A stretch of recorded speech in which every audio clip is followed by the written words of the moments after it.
دنیا میں بہت سارے لوگ پریشان ہیں، کسی نہ کسی پرابلم میں مبتلا ہیں۔ بہت سارے لوگوں کو ایسی مشکلات نے گھیرا ہوا ہے کہ دور ہونے کا نام نہیں لے رہے۔ اگر سکون دولت میں ہوتا تو دولت مند انسان کبھی نیند کی گولیاں کھا کے نہ سوتا۔ اگر سکون شہرت میں ہوتا تو کبھی شہرت یافتہ انسان بے سکون نہ ہوتا، اداس نہ ہوتا، مایوس نہ ہوتا۔ ہم نے سکون کو کہاں تلاش کرنا ہے؟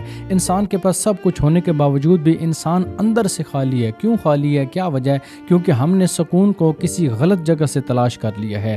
ہمیں سکون کہاں سے ملے گا؟ اللہ قرآن میں فرما رہا ہے کہ سکون فقط میری یاد میں ہے، میرے ذکر میں ہے۔ امام زین العابدین علیہ السلام نے فرمایا، اگر کوئی بندہ خداوند عالم کے قریب ہو جائے اور سکون کا مزہ چکھ لے تو وہ کبھی خداوند عالم کی بارگاہ سے دور نہیں جائے گا۔ اگر آپ بھی بے سکون ہیں تو خداوند عالم کے قریب ہوں، آل محمد کے قریب ہوں، آپ کی زندگی میں سکون آ جائے گا۔ شہرت سے سکون نہیں ملے گا، دولت سے سکون نہیں ملے گا۔